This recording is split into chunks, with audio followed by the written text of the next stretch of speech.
Hi there! I recently realized that I'm generally unfamiliar with Australian animation, which inspired me to do some research and watch a whole lot of animated stuff from the most lovable island continent out there. Antarctica's a close second for me, but Australia still wins out. If you're Australian, then you can watch this video and laugh at how I hadn't seen a lot of this stuff before, and if you're not Australian, then I'm about to introduce you to a few different things, probably, unless you've heard of them before. Here we go. I think a lot of my fellow Americans would agree with what I'm about to say. What an awful start to a sentence, isn't it? We don't really get Australia. We don't have a good understanding of Australian culture, history, or politics, despite all of those being pretty interesting topics. In fact, I think this is true for a lot of other English-speaking countries as well. My best guess as to the cause is that the US and the UK, in particular, are massive cultural exporters and have been since mass media first came into existence. American and British movies, music, and other cultural artifacts have had a massive international presence, and there are lots of downsides to that. Too many to get into right now, but on the whole, mainstream American movies and music aren't especially good, and they also tend to create a wildly inaccurate impression of life in the United States and of Americans. In other words, the American empire isn't entirely based in politics, foreign policy, shady government subterfuge, and military violence. It's also a cultural empire. On the one hand, that means that other countries get exposed to a fair bit of American media, but it also means that we Americans can have a hard time getting exposed to media from lots of other countries. It's like trying to poke through this biodome of culture that we're already immediately familiar with. Not a lot of other stuff from the outside tends to get through. We have basically no idea what the French are into currently, or the Norwegians, or the Danes, or the Germans, or the Chinese, etc. But specifically, I think there's been a real gap in understanding when it comes to Australia, and on a practical level, it kind of makes sense. The country/continent is very, very far away, but at the same time, I thought this was the age of globalization. Why does Australian culture only poke its way into the American consciousness in little bursts, especially when there's no language barrier to overcome? Well, not really a language barrier. Someone ran into the shop and I said, oh, what? Just as a fun exercise, I'm gonna try to think of all the Australian things that I can, live, on mic. Okay, here we go. Let's see, I saw the movie Walkabout, I think it's from the 70s. Picnic at Hanging Rock, from Peter Weir. I think it's a very good movie. Reminds me of Twin Peaks, but it was before Twin Peaks, wasn't it? Don's Party is another very good Australian movie that's just insane. Babadook, crazy stuff happens there. It's kind of a play, again, it's based on a play from Peter Weir. I think it's very good. Australia meme from Reddit. The Death Set is a band. There's a movie called Stunt Rock from the Ozploitation. I remember seeing a talk or like an interview with David Lynch where he was in Australia. This is David Lynch's not only his first visit to Brisbane, but also to Australia. So we're really happy to be here. That's all the Australian stuff I have in my brain at the moment. Overall, not a whole lot, especially when we compare it to my familiarity with a lot of American media. So long story short, I wanted to check out some Australian animation by jumping into the deep end. I really felt undereducated in the area. I did a whole lot of Googling, as well as taking a short trip to the AskAnAustralian subreddit, where I asked some Australians to name some of their favorite animated shows and movies from their home country. I'm going to talk about a select few of these shows and movies, but before that, I want to give some quick notes on the selection process. I know that I'm going to miss some stuff here. I don't exactly have the time to watch every animated Australian TV show and movie in their entirety, so if you notice that I skipped one of your favorites, I'm sorry about that. There's just too much, and I gotta finish the video at some point. Some folks on the subreddit mentioned that there are plenty of Australians who have worked on big, giant Hollywood movies, and I'm not surprised by that. A lot of Hollywood movies have teams made up of international talent, and some Hollywood movies have been shot in Australia, but this isn't really the kind of stuff that I was looking to talk about, because ultimately those are American productions that generally have American creative leads. I would much rather focus on Australian productions where most, if not all, of the talent is Australian. There's room for argument on the topic, but just to be clear, that's what I was focusing on. And lastly, I'm not doing any of this so that I can present sweeping generalizations about Australian animation or to compare Australian animation to the US. Some of that will come up, mostly because American animation is what I'm already used to, but more than anything, I would like to sample some animated media from Australia, comment on it, and present these properties to other viewers who might not have been familiar with them. Think of it more as an outsider's beginner's guide to Australian animation. All right, I think that's enough of that. I have my coffee here. Let's talk about some animation.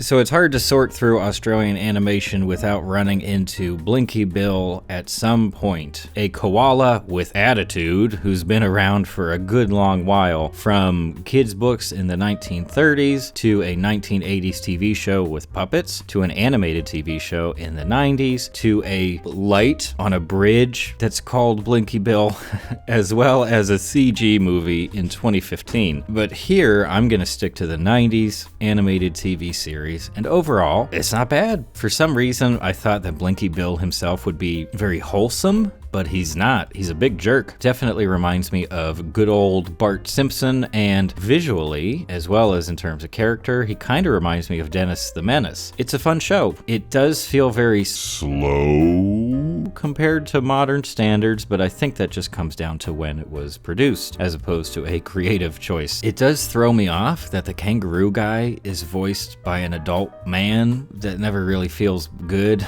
Big kangaroos sure do. Also, I really like the dingoes. In other words, I want to hang out with the dingoes. I guess they're kind of bikers, I suppose, or the Australian translation for that, bikies. They say bikies for bikers, I guess. That's what the internet says anyway. I was going to say that I liked the premise of the animals fighting the wood chip mill people, but apparently there was some controversy around that premise, and the show moved away from it altogether after getting pressured by lumber companies, which is all right.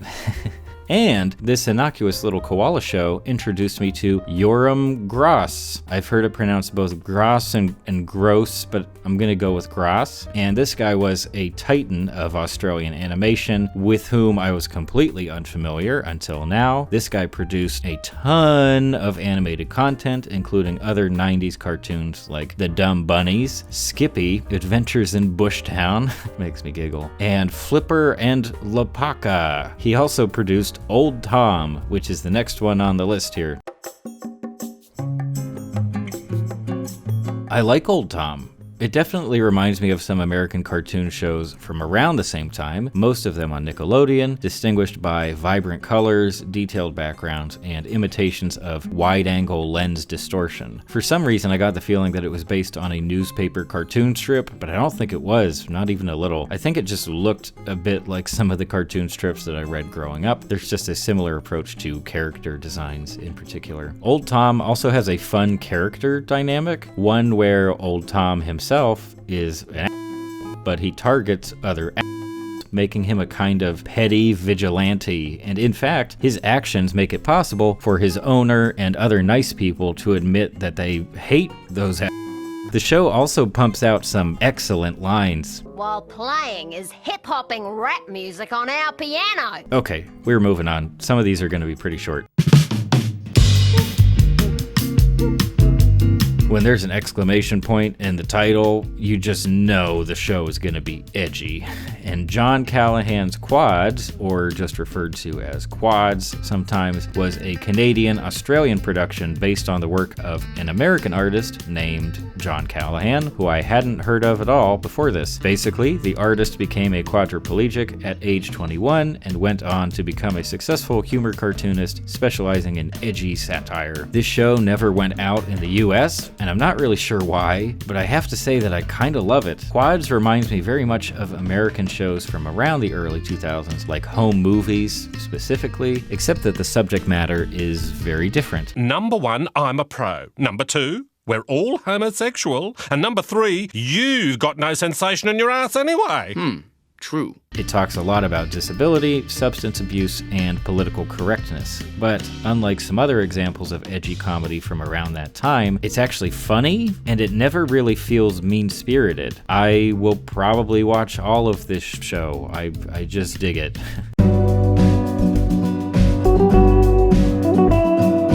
The Lost Thing is a short film based on a children's book by Sean Tan. It won the Oscar for Best Animated Short at the 2010 Oscars, which is neat. I don't remember that happening. As you can see, it's a CG short, and the art direction is fantastic, which can probably be credited to the original book and the author's involvement in this adaptation. The storyline is packed with interpretability, and I especially liked the Federal Department of Odds and Ends. Maybe some Australians can tell us whether that feels like a direct commentary on the Australian federal government, because I have no idea. It also brings to mind other media that focuses on the dizzying effects of bureaucracy, like anything by Kafka or the very, very good movie Brazil from Terry Gilliam. Overall, the short looks very expensive. The budget was roughly $400,000 US. The Lost Thing also just happens to utilize a version of sci-fi and fantasy where weirdness is just inherent. Big fan of that.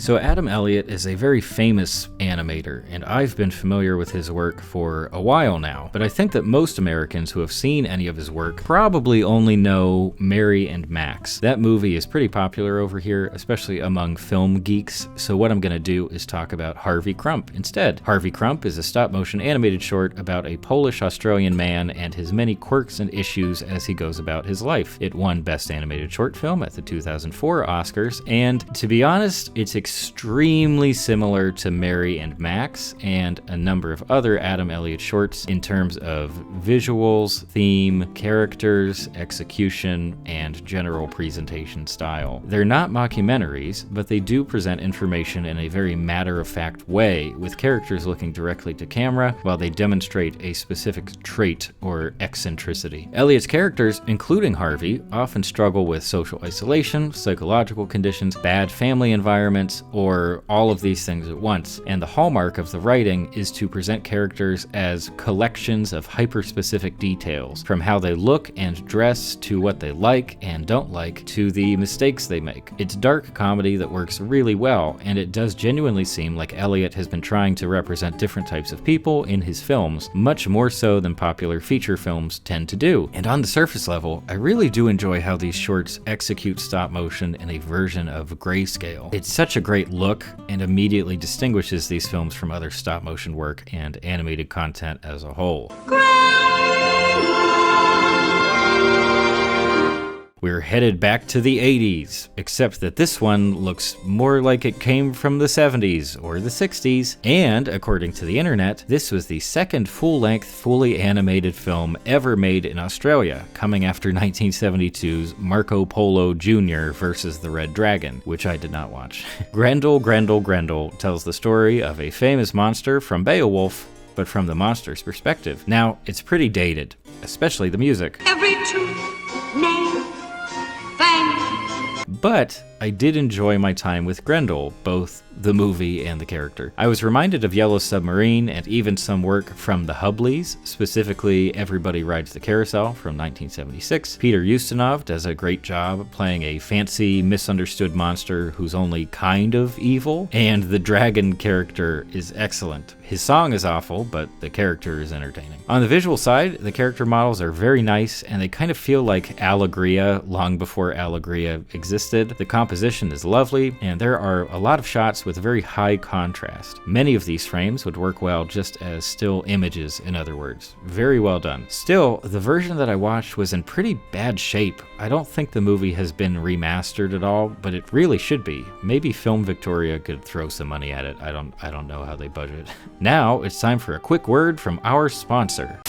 But if we don't look after them, they would all fall out. So how do we look after our team? Let's look at what happens after we beat them.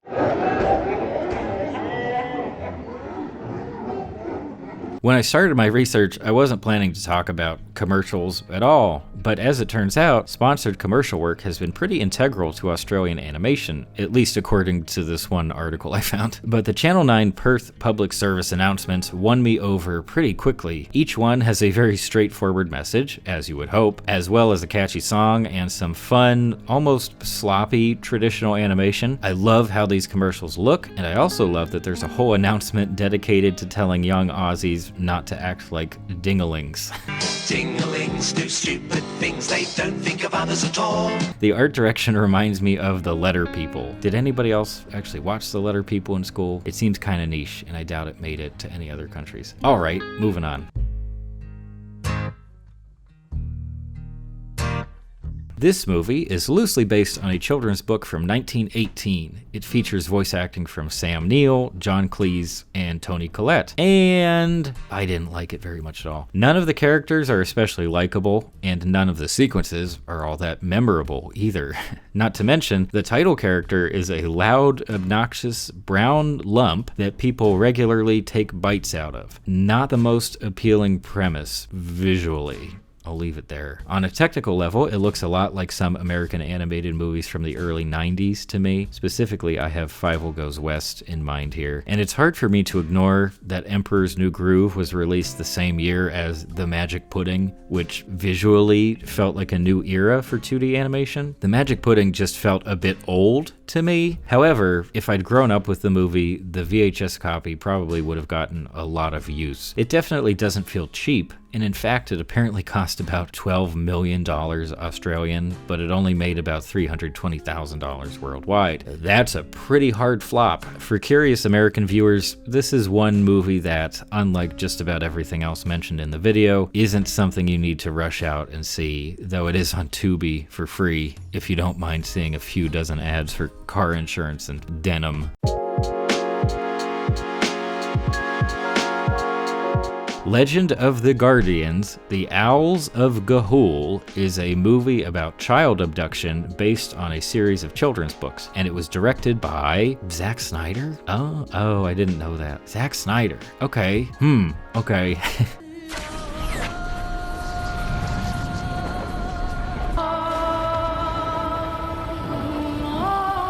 Some owls get kidnapped and have to escape to find some mythical owl heroes so that they can fight the bad owls together. And some of the owls have special magical powers. On the surface, it sounds like a parody of a kid's fantasy series, and since it was released in 2010, it's almost a guarantee that Warner Brothers was trying to find yet another kid-focused fantasy series that they could turn into a massive movie franchise, especially as the Harry Potter movies were wrapping up. And from the looks of that new Space Jam movie, I guess Warner Brothers is still trying to cobble together some kind of franchise or cinematic universe. You know what? I think that I have a pretty good idea why the Ga'Hoole film franchise didn't take off at all. And that's not even a pun, but it kind of works that way, doesn't it? Didn't think about that. Overall, it's just lame. There are owls wearing weird metal helmets and using space magic to create Harry Potter wand worms. The animation itself is often impressive, and it still holds up really well, actually, on the visual side. But altogether, who cares?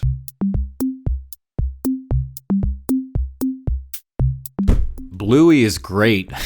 It's a kids show first released in 2018, and it received American distribution through BBC. It's currently on Disney Plus, in fact, so it's very easy for my American friends to access right now. So a family of dogs does stuff. That's pretty much it, but I was surprised at how lively and expressive the animation is for an animated TV show. The characters have a sick house, there are lots of other dogs around, and for the record, Bingo is definitely my favorite of the main cast. Apparently I'm a big Bingo booster. I wouldn't say that Bluey crosses over into the adult-friendly animation category, where both kids and adults are going to get just as much out of it, but it is very watchable, and sometimes that's enough.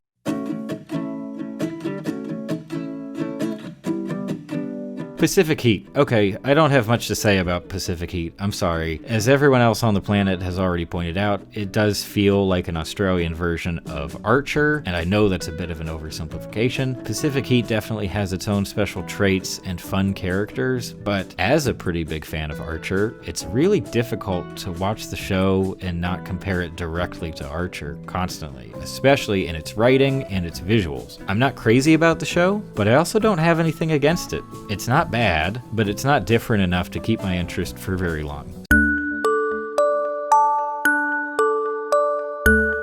So I won't try to dig deep into Australian internet animation. That would probably need to be another video in itself. But the Big Lez Show is definitely a standout. It's a web series about some very average Australians and no mystical creatures at all, and together they embark on wholesome, globe-trotting adventures that lead to personal growth and the betterment of their communities. And it may or may not have been instrumental in spurring an era of low-budget, independent Australian animation, which brings us to...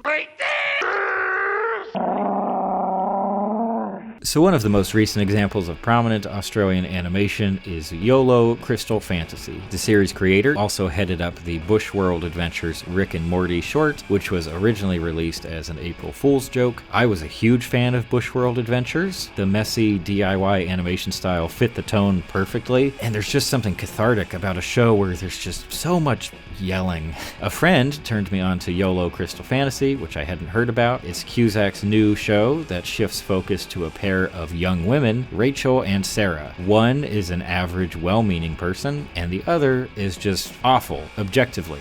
Which is the whole point. What they do, where they go, and the problems they face are completely random in a very internet funny kind of way. You just have to accept the premise of each episode and see where it takes you. In fact, the variety of locations and characters does bring to mind Rick and Morty's reliance on the multiverse as an excuse to cram in lots of different ideas, but here there are no excuses. Things just are, and you have to get used to it. By the way, the Horoscope Planet episode is my favorite one. Overall, I do like the show. It gets a recommendation. I wouldn't say that you should sign up for HBO Max just to watch it, but it is worth watching, especially since each episode is only 11 minutes long. There's lots of yelling, violence, and the humor kind of boils down to a single note, namely, isn't it crazy how this thing is happening now? But it's original, it's creative, and it does capture and portray certain elements of contemporary culture in an interesting way. I'm not going to say that YOLO Crystal Fantasy is the future of Australian animation, because the country's creativity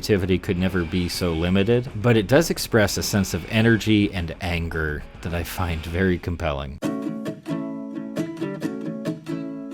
Here on the other side of my brief look at Australian animation, I don't have any big conclusions. I guess, if anything, all this has proven to me what I already knew about the cultural distinctions between Australia and America. In a lot of ways, we're quite similar, but we're also not that similar. Very insightful, right? I'm still disappointed that a lot of this stuff never came over to the US in any real way, not even through weirdo artist circles. I would have thought that some animation friends would have at least mentioned some of this stuff to me at some point, but most everything on this list, outside of Adam Elliott and Gahul, were completely new to me, which makes exercises like this pretty exciting. I just want more, not only more Australian animation, but Australian cultural artifacts of any kind. I want to find out what I've been missing. And so I'll ask once again for recommendations. What else should I watch? What do you like? What did you just start getting into lately? Otherwise, keep an eye on the channel, and thanks for stopping by.